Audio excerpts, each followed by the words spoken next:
This activity is called 3 slips of paper, and you'll never guess why. I wonder how they got that name. I wonder how I got that name.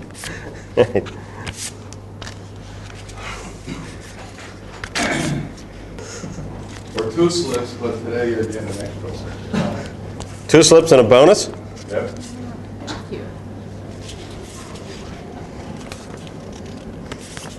Okay, what I'd like you to do is, on your little slip of paper, I'd like you to write something that's different, strange, or unusual about your family.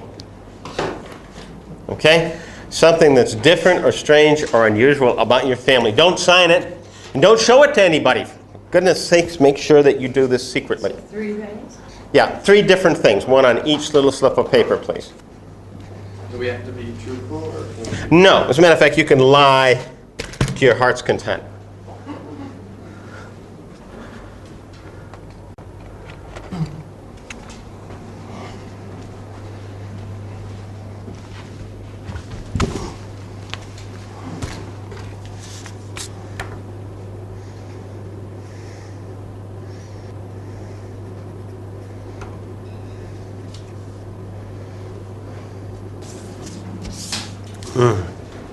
Okay, after you have your 3 things, and this is a very important part of the instructions, you are to crumple the paper into a little popcorn ball. Please don't fold it into a swan or something.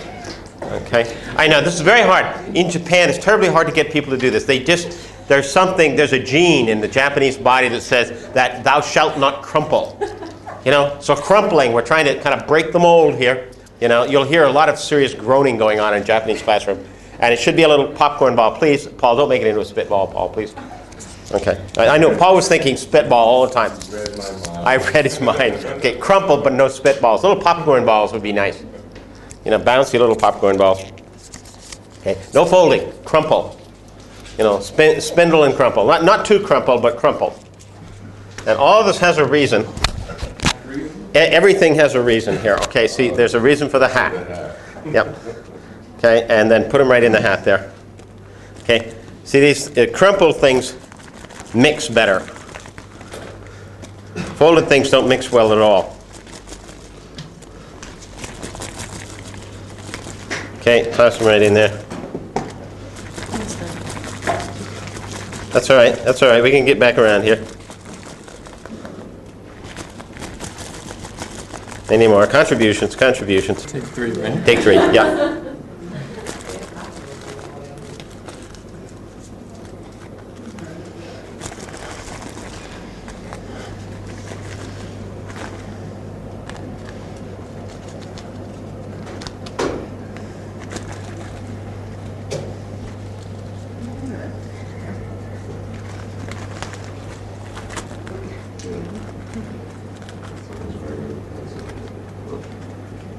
Great. There you go. I was trying to figure out somebody has some. Okay. Has anybody else got their own? No? Huh?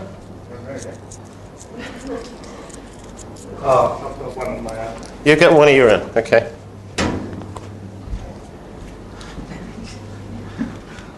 Okay. Some sick people. Okay, open them up and come on up here.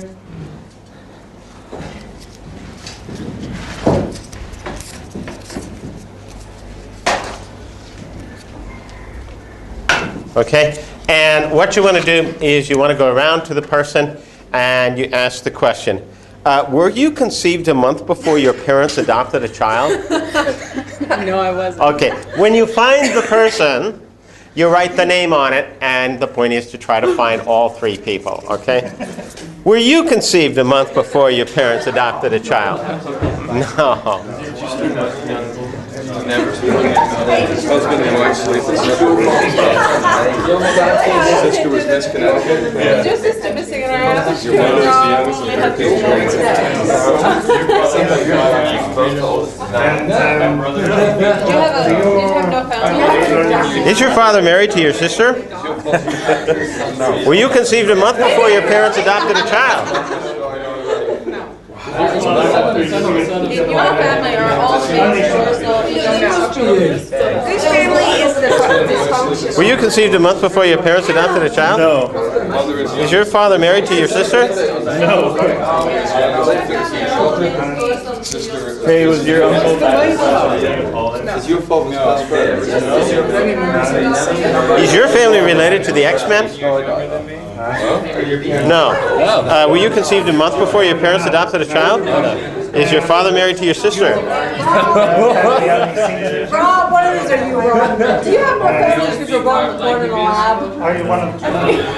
Are your parents? Been divorced and married again 3 times. and it struck out Your every sister time? missing an arm and Rob and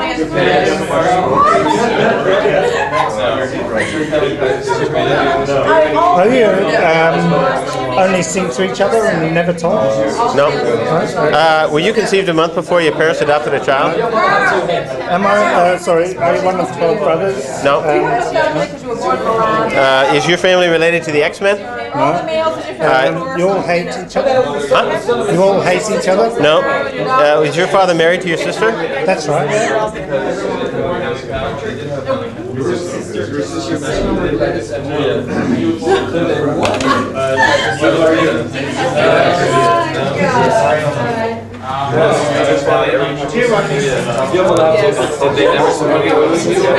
How about one of 12 brothers? Is your family related to the X-Men? No. Was your uncle knighted by the Queen of Holland? Yes. No. Was your mother fresh to skydive? Yes. Is anybody's family related to an alien? The same room. Anyone? So don't go sit down. Come on up here, Chris. Don't go away. Don't go away. We haven't finished having fun yet. Husband and wife?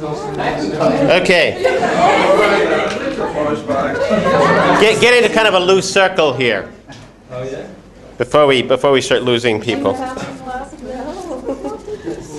Okay.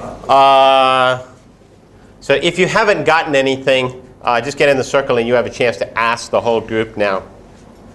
Okay. Tell us what you found out, Dan. I found out that Tanya's father's best friend is an alien, and I also found out that Matt's mum is a professional skydiver, but I didn't find out whose father in winter takes out rubbish bags with rolled up newspapers to fool the bin men to take grass in summer, so I'd really like to know. It's quite bizarre. What? Somebody wrote. Someone's dad fills up rubbish bags with rolled up newspaper to fool the bin men to take grass in summer. Yeah, what a freak that guy must be, eh? He doesn't want to admit it. Okay. Let's see. What did you find out, Jen? Okay, I found out Dan's family has no pets. Kelly's parents have been divorced and married again 3 times. And Chris has children that were born in different countries. For yours. Okay, let's see. Carl, what'd you find out?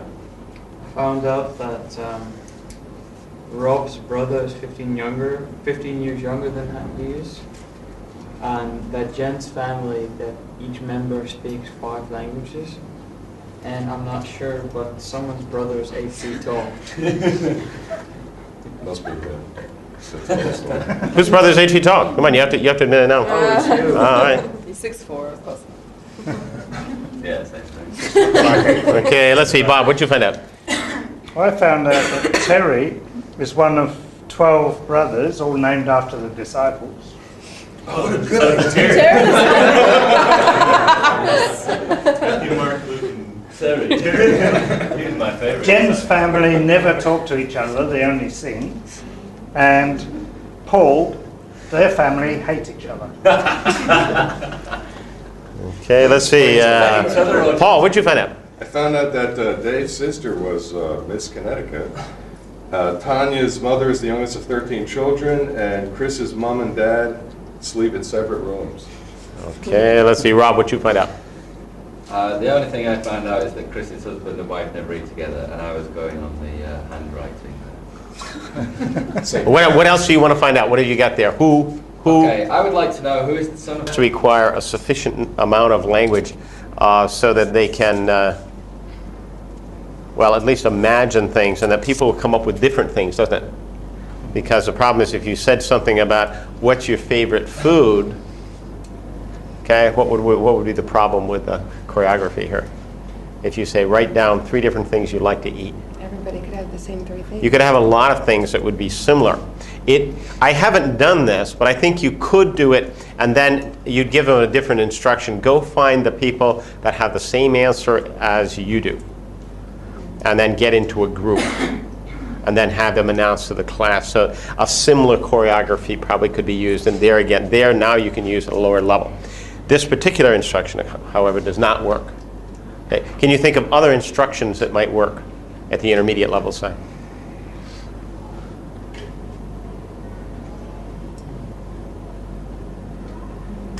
Can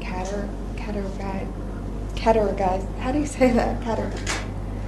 Categorize. Categorize. Yeah, no, I had to think about that too. Into groups and somehow. You could, but I was thinking about what other question. Can you, like, for example, write 3 different things, strange things about yourself? That one I've done before, actually. I had a similar meeting as this Yeah. in Japan. Yeah. You had to write 3 secret things about yourself, but they had to be Secret truths. things about so yourself. They had to be truths, but Yeah. they gave us like a day to come up with them. So they gave us It could be write 3 things that you wish for in the future. It could be write down your 3 favorite people.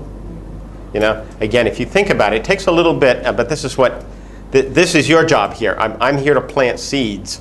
I can't grow the whole garden for you. Okay, so it's your job to think about how could I elaborate on this?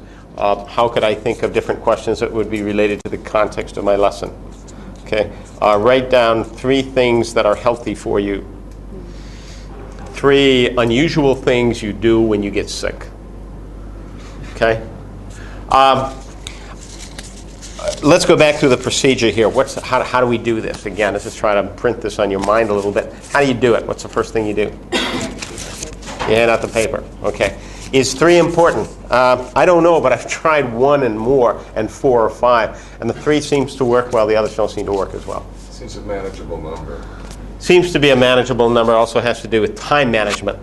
Okay, the amount of time it takes to get it written down, collected, and so on. Okay, so then you pass it out, you give the instruction, and you might want to make a model by drawing something up on the board here and then writing an example on the board. Modeling. Okay, then you let them write them and you tell them to crumple. And the crumpling actually, it's funny, but it is fairly important because things that are folded up rather neatly don't mix very well. So you go around and you have, collect them and then go around and have them choose 3 and then take care of the ones where they drew their own.